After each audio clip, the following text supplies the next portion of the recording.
Hello friend, जैसा आपको पता है कि हमने कोशिकाओं की क्लास सेकंड में कोशिका झिल्ली के अंदर जो अवयव पाए जाते हैं उनके बारे में अच्छी तरह से कंप्लीट कर चुके हैं।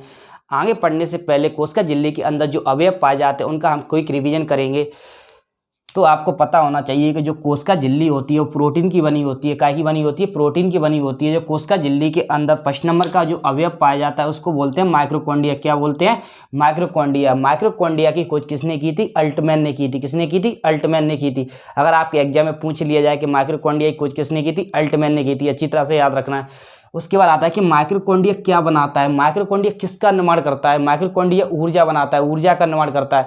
इसी कारण हम माइक्रोकॉन्ड्रिया को शक्ति ग्रह या पावर हाउस कहते हैं। माइक्रोकॉन्ड्रिया ऊर्जा बनाता है, इसलिए हम इसको शक्ति ग्रह या पावर हाउस कहते हैं।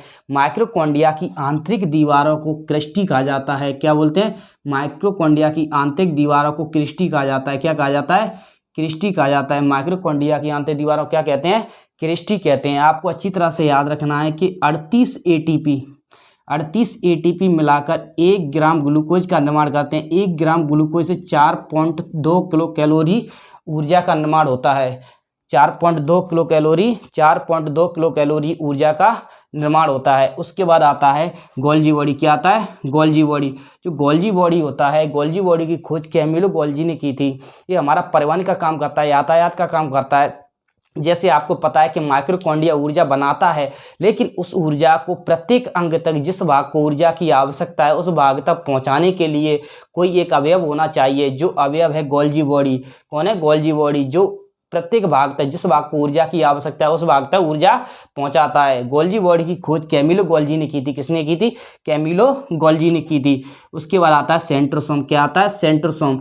सेंट्रोसोम होता है, इसकी खोज बेवोरी ने की थी। किसने की थी? बेवोरी ने की थी। जो सेंट्रोसोम होता है उसकी खोज बेवोरी ने की थी। अच्छी तरह से याद रखना। सेंट्रोसोम कोश का विभाजन करता है। क्या करता है? कोश का विभाजन करता है। कोश का विभाजन करने का मतलब है कि अगर हमारी हड्डी टूटती है तो हड्डी की जगह हड्डी बनाएगा। कौन बनाएगा? सेंट्रोसोम। अगर हमारी चमड़ी फटती है तो चमड़ी की जगह चमड़ी बनाएगा। कौन बनाएगा? सेंट्रोसोम। दोस्तों, आपको अच्छी तरह से याद रखना है कि कोश का विभाजन ब्रेन में बिल्कुल भी नहीं होता है। इसी कारण हमारा जो सेंट्रोसोम होता है जो ब्रेन में बिल्कुल भी नहीं पाया जाता, क्योंकि आपको पता है कि कोश का जो सेंट्रोसोम होता है वो क्या करता है? कोश का विभाजन करता है। और हमारी जो ब्रेन होता है, मस्तिष्क होता है, उसमें कोश का विभाजन होता ही नहीं है। इसलिए जो सेंट्रोसोम होता है ब्रेन में, मस्तिष्क में नहीं पाया जाता। उसके बाद आता है लाइसोसोम। क्या आता है? लाइसोसोम। तो लाइसोसोम के अंदर जल अपघटक एंजाइम पाया जाता है। क्या पाया जाता है? जल अपघटक एंजाइम पाया जाता है। लाइसोसोम के अंदर क्या पाया जाता है? जल अपघटक एंजाइम पाया जाता है।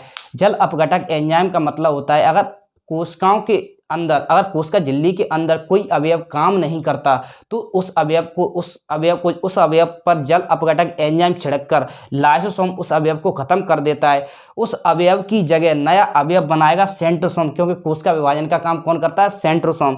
अब उसके बाद आता है कि जो लाइसोसोम होता है आरबीसी, रेड ब्लड सेल में नहीं पाया जाता, क्योंकि आपको पता है कि खून मरने के बाद, जो अगर हमारा खून मर जाता है तो स्प्लीन में जाता है। स्प्लीन में जाने के बाद स्प्लीन उसको गलाकर खत्म कर देता है। उसके बाद आता है वैक्यूल्स। क्या आता है? वैक्यूल्स। जो वैक्यूल्स होता है पानी स्टोर करने का काम करता है। आपको अच्छी तरह से याद रखना है, आपके एग्जाम में पूछ लिया जाएगा कि बताओ जो वैक्यूल्स होता है पादपों में बड़ा होता है या जंतुओं में बड़ा होता है? तो वैक्यूल्स पादपों में, प्लांट जो पादप होते हैं, प्लांट पेड़ पौधों में अधिक बड़ा होता है। मानव की तुलना में पेड़ पौधों में वैक्यूल्स बड़ा पाया जाता है। इसको हम हिंदी में रसगानी बोलते हैं। क्या बोलते हैं? रसगानी। क्योंकि आपको पता होगा कि जो पानी होता है, पानी की अधिक आवश्यकता पेड़ पौधों को होती है, ना कि मानव को। क्योंकि पेड़ पौधों को पानी की अधिक आवश्यकता होती है, मानव को कम होती है। इसलिए जो हमारा वैक्यूल्स होता है जो पेड़ पौधों में बड़ा होता है और मानव में, जीव जंतुओं में छोटा होता है, एनिमल्स में छोटा होता है। उसके बाद आता है कि एंडोप्लाज्मा ग्रेटिकुलर। जो एंडोप्लाज्मा ग्रेटिकुलर होता है इसको हम कोशिकाओं का कंकाल कहते हैं, या हमारी कोशिकाओं को आंतरिक सहायता देता है। क्या करता है? आंतरिक सहायता देता है। आंतरिक सहायता देता है, हमारी कोशिकाओं को अंदर से सहायता देता है, हमारी कोशिकाओं को पिचकने से बचाता है। एंडोप्लाज्मा ग्रेटिकुलर 2 प्रकार का होता है। एक होता है स्मूथ, चिकना। एक होता है रफ। कैसा होता है? रफ, खुरदरा। जो रफ होता है इस पर राइबोसोम का निर्माण होता है। क्या का निर्माण होता है? राइबोसोम का निर्माण होता है। जो राइबोसोम होता है ये प्रोटीन का निर्माण करता है, इसलिए राइबोसोम को हम प्रोटीन का फैक्ट्री कहते हैं। क्या फैक्ट्री कहते हैं? प्रोटीन का फैक्ट्री कहते हैं। आपको पता है राइबोसोम हमारा 2 प्रकार का होता है, 70S और 80S। जो 70S राइबोसोम होता है प्रोकैरियोटिक कोशिका में पाया जाता है। प्रोकैरियोटिक का मतलब होता है वायरस, जिसको हम नग्न आंखों से नहीं देख सकते। और 80S राइबोसोम होता है यूकैरियोटिक कोशिका में पाया जाता है, जैसे हम हैं, पेड़ पौधे हैं, मतलब एनिमल्स और प्लांट में पाया जाता है। अब उसके बाद आता है न्यूक्लियस। क्या आता है? न्यूक्लियस। न्यूक्लियस को दोस्तों हम कोशिकाओं का दिमाग कहा जाता है। जो न्यूक्लियस होता है उसको कोशिकाओं का ब्रेन, मस्तिष्क कहा जाता है। कोशिकाओं का दिमाग किसे कहा जाता है? न्यूक्लियस। जो न्यूक्लियस होता है, न्यूक्लियस की खोज रॉबर्ट ब्राउन ने की थी। आपको अच्छे से याद रखना है कि ज़्यादातर जो फ्रूट होते हैं उनका जो फल, जो उनका बिया होता है, उनका बीज होता है, ब्राउन कलर का होता है। तो आप ब्राउन कलर से याद रखोगे कि रॉबर्ट ब्राउन। तो न्यूक्लियस की खोज किसने की थी? रॉबर्ट ब्राउन ने। किसने की थी? रॉबर्ट ब्राउन ने। न्यूक्लियस की खोज किसने की थी? रॉबर्ट ब्राउन ने। जो न्यूक्लियस होता है, जो केंद्रक होता है, ये कोशिकाओं का दिमाग कहा जाता है। दोस्तों आपको अच्छी तरह से याद रखना है कि माइटोकॉन्ड्रिया ऊर्जा बनाता है, गाल्गी बॉडी ऊर्जा का परिवहन करता है, यातायात का काम करता है, सेंट्रोसोम कोश का विभाजन करता है, लाइसोसोम क्या करता है? जो लाइसोम होता है इसके अंदर हमारा क्या पाया जाता है? जल अपघटक एंजाइम पाया जाता है। अगर हमारी कोशिका के अंदर कोई अवयव काम नहीं करता, उस अवयव पर लाइसोम जल अपघटक एंजाइम छिड़ककर उस अवयव को क्या कर देता है? खत्म कर देता है। वैक्यूल्स पानी स्टोर करता है। क्या करता है? पानी स्टोर करके रखता है। जो वैक्यूल्स होता है पेड़ पौधों में बड़ा होता है और जीव जंतुओं में छोटा होता है, एनिमल्स में छोटा होता है। उसके बाद होता है कि जो एंडोप्लाज्मा रेटिकुलर होता है, ये हमारा 2 प्रकार का होता है, स्मूथ और रफ। स्मूथ का मतलब चिकना और रफ का मतलब खुरदरा। जो खुरदरा होता है इस पर राइबोसोम पाया जाता है। राइबोसोम 2 प्रकार का होता है, 70S और 80S। कितने प्रकार का? 70S और 80S। जो 70S होता है ये हमारा प्रोकैरियोटिक कोशिकाओं में पाया जाता है। 80S यूकैरियोटिक कोशिकाओं में पाया जाता है। प्रोकैरियोटिक का मतलब होता है जिसको हम नग्न आंखों से देख नहीं सकते, जैसे वायरस होता है। और 80S होता है एनिमल्स और प्लांट में पाया जाता है। उसके बाद याद रखना है दोस्तों कि जो एक अवयव है जो हमारा, जो जिसको हम बोलते हैं प्लास्टिड। क्या होता है? प्लास्टिड। जो प्लास्टिड होता है ये पेड़ पौधों में पाया जाता है, ना कि जंतुओं में। अगर आपके एग्जाम में पूछ लिया जाए कि ऐसा कौन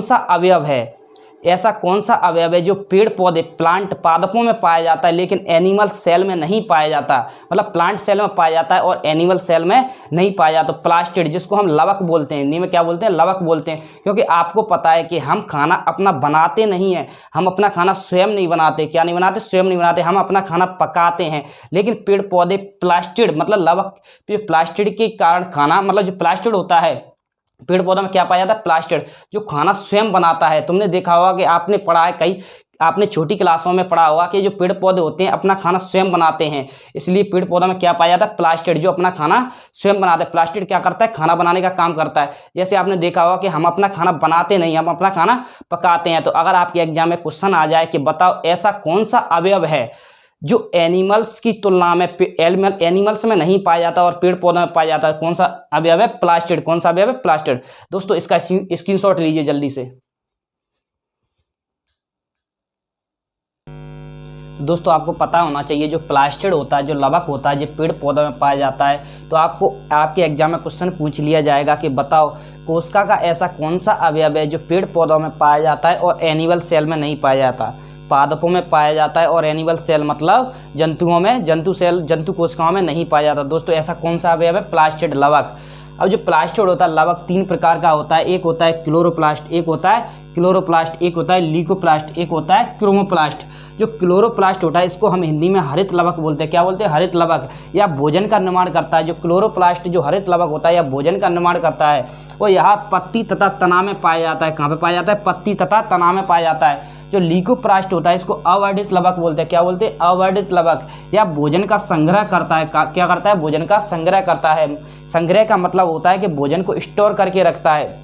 क्या करके रखता है? भोजन को स्टोर करके रखता है। या जड़ तथा फल में पाया जाता है। किस में पाया जाता है? जड़ तथा फल में पाया जाता है। उसके बाद आता है क्रोमोप्लास्ट। अगर आपके एग्जाम में पूछा जाएगा तो सबसे ज़्यादा यहीं से पूछा जाता है क्वेश्चन, क्रोमोप्लास्ट मतलब इसको वर्णित लवक बोलते हैं। क्या बोलते हैं? वर्णित लवक। जो क्रोमोप्लास्ट होता है इसको वर्णित लवक बोलते हैं। जी हमारा क्या करता है? रंग प्रदान करने का काम करता है। जो क्रोमोप्लास्ट होता है रंग प्रदान करने का काम करता है। टमाटर और मिर्च का रंग लाइकोपेज के कारण बदलता है। जो टमाटर और मिर्च का रंग होता है लाल होता है, किसके कारण होता है? लाइकोपेज के कारण होता है। उसके बाद आता है गाजर का रंग कैरोटीन के कारण होता है। चुकंदर का रंग किसके कारण बदलता है? बीटानोन के कारण। किसके कारण? बीटानोन के कारण। फलों का पीला रंग ज़ैंथोफिल के कारण बदलता है। जो फलों का पीला रंग हो जाता है किसके कारण हो जाता है? ज़ैंथोफिल फिल के कारण। आपको अच्छी तरह से याद रखना, टमाटर और मिर्च का रंग लाइकोपेज के कारण, गाजर का रंग कैरोटीन के कारण, चुकंदर का बीटानोन के कारण, और फलों का पीला रंग, जो फल होते हैं फलों का पीला रंग किसके कारण, ज़ैंथोफिल के कारण। आलू का रंग हरा हो जाता है किसके कारण हो जाता है, सोलेनिन के कारण। तो आपको अच्छे से याद रखना है, जो प्लास्टिड होता है प्लांट सेल में पाया जाता है, पेड़ पौधों में पाया जाता है।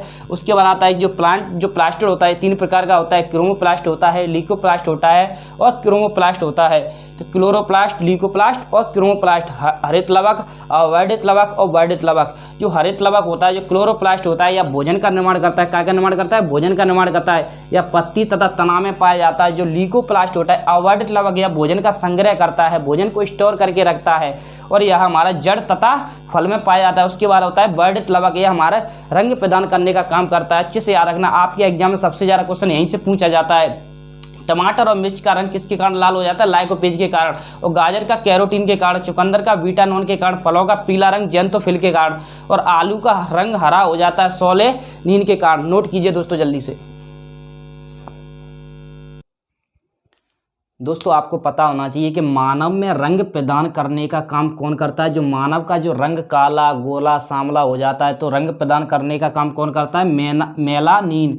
मानव में अगर आपके एग्जाम में क्वेश्चन आए कि मानव में रंग प्रदान करने का काम कौन करता है, मेलानिन। अगर कोई व्यक्ति ब्लैक है, बिल्कुल काला है, तो उसमें मेलानिन की मात्रा सबसे अधिक है, सर्वाधिक है। अगर कोई व्यक्ति सांवला है तो उसमें मेलानिन की मात्रा कम है। अगर कोई व्यक्ति गोरा है तो उसमें मेलानिन नहीं पाया जाता।